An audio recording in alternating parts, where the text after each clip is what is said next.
दोस्तों, हमारे देश की मीडिया का हाल ऐसा हो चुका है कि इंटरनेशनल खबरों के नाम पर ये हमारे देश की जनता के सामने कुछ भी रख देते हैं। इनको शायद ऐसा लगता है कि हम जो इंटरनेशनल खबरें बता रहे हैं हमारे देश की जनता उस पर आंखें बंद करके यकीन कर लेगी, क्योंकि हमारे देश की जनता को क्या खबर कि कहां पर क्या हो रहा है, वो तो इन्हीं की बातों पर यकीन कर लेते हैं। लेकिन ये शायद भूल गए हैं कि सोशल मीडिया अब इनके सामने खड़ा है इनके झूठ को पकड़ने के लिए, और ये जो प्रोपेगेंडा इजराइल वाला फैलाते हैं उस प्रोपेगेंडा की झूठ की पोल खोलने के लिए हमारे जैसे लोग यहां पर मौजूद हैं। ये जो खतरनाक म्यूजिक लगाकर इंटरनेशनल खबरें, वॉर रिपोर्ट दिखाते हैं, हमारे देश के लोग उसको एंजॉय करते हैं एक हॉलीवुड मूवी की तरह।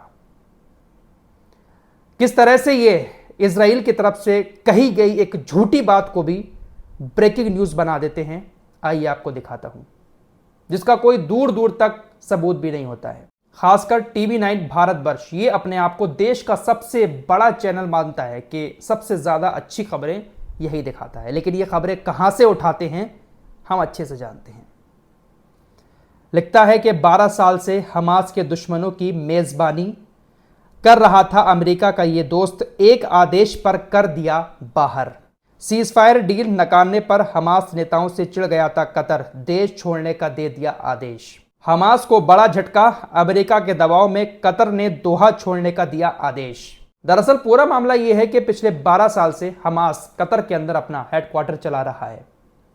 हमास का जो पॉलिटिकल ऑफिस है वो कतर के अंदर ही है, जो मेन ऑफिस है। सारे नेता वहां पर बैठते हैं, सारा काम भी हमास का वहीं पर होता है। हमास को आतंकी संगठन तो ये यूरोप के कुछ देश और अमेरिका, इजराइल मानते हैं। हमास वैसे एक गाजा की पॉलिटिकल पार्टी भी है, तो उसका ऑफिस जो है कतर के अंदर है। कतर जो है अमेरिका का बहुत खास दोस्त है, आप सभी लोग जानते ही हैं। कतर अपने एयरबेस पर अमेरिका के फाइटर जेट भी खड़े करा देता है, पूरा साथ देता भी है अमेरिका का हर मामले में। खबरें ऐसी चल रही हैं कि बाइडेन प्रशासन जो अभी सत्ता में है, 20 जनवरी तक, जब तक डोनाल्ड ट्रंप का स्वागत नहीं होगा, बाइडेन प्रशासन अभी वहां पर फैसले लेता रहेगा। इजरायली मीडिया की तरफ से एक खबर फैलाई जा रही है कि बाइडेन प्रशासन कतर के ऊपर दबाव डाल रहा है कि हमास के नेताओं को जल्द से जल्द देश छोड़ने के लिए मजबूर करें। अमेरिका कतर के नेताओं के ऊपर दबाव डाल रहा है कि हमास का हेडक्वार्टर बंद कराकर हमास के नेताओं को देश छोड़ने पर मजबूर करें, क्योंकि हमास इजराइल का बंधक समझौता स्वीकार नहीं कर रहा है। कतर जो बिचौलिया देश बना हुआ है ना, वो इसीलिए तो बना है क्योंकि कतर के अंदर ही हमास का हेडक्वार्टर है, और कतर अमेरिका का भी गुलाम मान सकते हैं, गुलाम है, पिट्ठू है, इजराइल का भी दोस्त है, तो इसीलिए बिचौलिया कतर बना रहता है। हमास सीजफायर की डील जो इजराइल रख रहा है उस पर राजी नहीं हो रहा है, इसीलिए बाइडेन प्रशासन जोर डाल रहा है, और जोर डाला है कतर के ऊपर, और कतर ने यह बात कह भी दी है कि आप देश छोड़कर यहां से निकल जाएं। यह खबर चल रही है इजरायली मीडिया के द्वारा।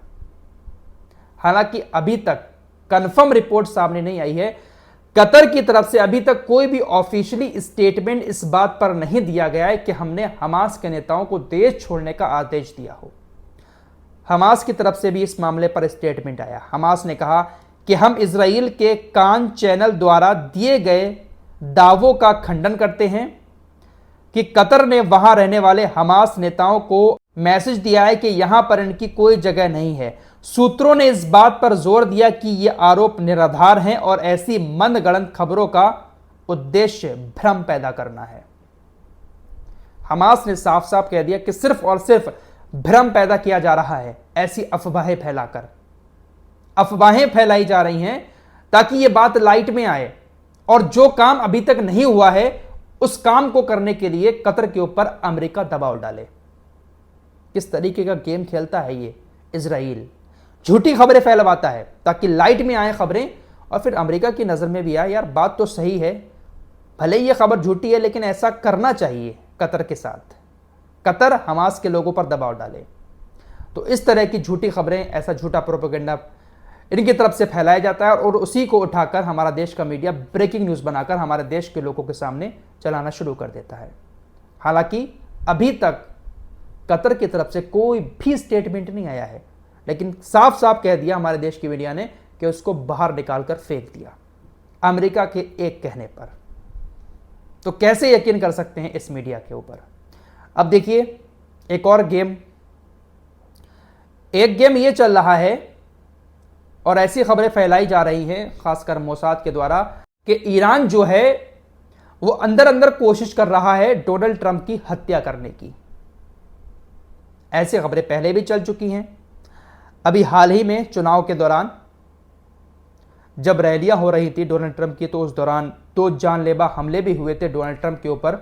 उसका भी आरोप इस इजरायली मीडिया ने, इजरायली सरकार ने ईरान के ऊपर मरने की कोशिश की कि इन हमलों के पीछे ईरान है। डोनाल्ड ट्रंप को ईरान मारना चाहता है क्योंकि कासिम सुलेमानी की जो मौत हुई थी उसका जिम्मेदार डोनाल्ड ट्रंप है। ईरान भी डोनाल्ड ट्रंप को ही जिम्मेदार मानता है। हालांकि ईरान का यह कहना है कि हम कानूनी लड़ाई लड़के डोनाल्ड ट्रंप को सजा दिलवाना चाहते थे, हमारा ऐसा कोई भी इरादा नहीं है कि हम डोनाल्ड ट्रंप की जान लें।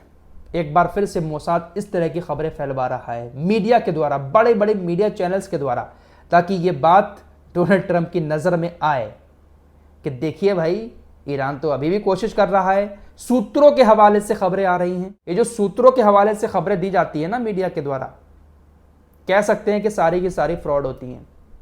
सूत्रों का हवाला देकर कुछ भी खबर चला दो, पब्लिक उसको सच मान लेती है। तो ऐसा प्रोपेगेंडा भी फैलाया जा रहा है। फिलहाल एक और खबर फैलाई जा रही है कि डोनाल्ड ट्रंप ईरान के ऊपर तेल प्रतिबंध लगाने जा रहे हैं। तेल बहुत ज़्यादा होता है ईरान के अंदर, बहुत सारे देशों में जाता है, तो बहुत सारे कड़े प्रतिबंध तेल पर लगाने जा रहे हैं। लेकिन अभी तक डोनाल्ड ट्रंप की तरफ से इस तरह का कोई भी स्टेटमेंट नहीं आया है। अभी 20 तारीख को अपना वो कार्यभार संभालेंगे, उनका स्वागत होगा, उद्घाटन होगा व्हाइट हाउस में, तब तक तो वो कुछ नहीं करेंगे। तो इस तरह की चीज़ें दुनिया भर में चलती हैं और उसी को इकट्ठा करके हमारा जो मीडिया है वो ब्रेकिंग न्यूज़ चलाना शुरू कर देता है। इसीलिए कहता हूँ हमारे साथ जुड़ जाइए। यहाँ पर जो भी खबर आपको मिलेगी वो एक तरफा खबर नहीं होगी, बल्कि जो सच्चाई है वो यहाँ पर दिखाई जाएगी। चैनल पर पहली बार आए हैं, सब्सक्राइब करके हमारे साथ जुड़ सकते हैं। कल आपको खबर दी थी MQ-9 रीपर ड्रोन यमन के हूतीज़ ने यमन के अंदर मार गिराया। इजराइल का जो हार्मीस ड्रोन है ये भी काफ़ी ख़तरनाक माना जाता है, इसको हिजबुल्लाह नहीं छोड़ रहा है। हर्मीस 450 ड्रोन को आज फिर हिजबुल्लाह के लड़ाकों ने मार गिराया। लेबनान के डेर सरियान शहर में हर्मीस 450 ड्रोन घूम रहा था, उसको मार गिराया और उसके कुछ देर के बाद इजरायली सेना ने उसी शहर पर बमबारी कर दी। हिजबुल्लाह ने इजराइल का ये जो हार्मीस 450 ड्रोन मारा, ये सतह से हवा में मार करने वाली एक मिसाइल के जरिए मारा। हिजबुल्लाह की तरफ से एक और जानकारी दी गई है कि पिछले 24 घंटे में इजरायली बलों पर हमने 36 हमले किए। ये 36 हमले उन जगहों पर थे जहां पर इजराइल की सेना तैनात थी, जहां पर बस्तियां हैं, वहां पर हमने 24 घंटे के अंदर 36 हमले किए। मानवाधिकार कार्यालय की तरफ से एक खबर आई है, गाजा के अंदर इजराइल ने जिन लोगों को मारा है उसमें से 70% बच्चे और महिलाएं हैं। टोटल जो लोग मरे हैं उनमें से 70% बच्चे और महिलाएं हैं। 80% लोग ऐसे हैं जिनकी मौत हुई है जो अपने आवासीय घरों में रह रहे थे, जिनके अपने निजी घर बने हुए थे, उन घरों में रहने वाले 80% लोग मारे गए हैं जो गाजा के अंदर टोटल मौतें हुई हैं। तो क्या ये सारे के सारे आतंकी थे? अभी कुछ देर पहले खबर आई है कि इजराइल ने सीरिया के अंदर भी एयर स्ट्राइक की है। सीरिया के एलेप्पो और इदलिब में हवाई हमले किए हैं। नुकसान की खबर अभी नहीं आई है। उधर यमन के हूतीज़ ने एक बार फिर से ईरान को इन्फॉर्म किया है कि हमारे तकरीबन 4 लाख लड़ाके पूरी तरीके से तैयार हैं। अगर क्षेत्र में बड़ा युद्ध छिड़ता है तो हम पूरे लाल सागर को, पूरी खाड़ी को घेर लेंगे। हमारे लड़ाके हमेशा लड़ने के लिए तैयार रहते हैं और हमारे यहाँ का हर बंदा एक लड़ाका ही समझो। 4 लाख लड़ाके बिल्कुल तैयार हैं। अगर आपके ऊपर कोई आंच आती है, क्षेत्र में कोई और बड़ा युद्ध छिड़ता है, तो हम तैयार हैं। फिलहाल 100 बात की एक बात यह है कि मिडिल ईस्ट में शांति इतनी जल्दी नहीं होगी। अमेरिका के अंदर राष्ट्रपति चाहे कोई भी बन जाए, ये मामला ऐसे ही चलता रहेगा। फिलहाल यही कहूँगा कि गोदी मीडिया की खबरों पर ज़्यादा यकीन ना किया करें। गोदी यहाँ की भी है और गोदी दुनिया भर की भी है। इस रिपोर्ट में इतना ही, कुछ और ख़बरों के साथ फिर हाजिर होऊंगा। तब तक के लिए अपना ख्याल रखिएगा। अल्लाह हाफिज़।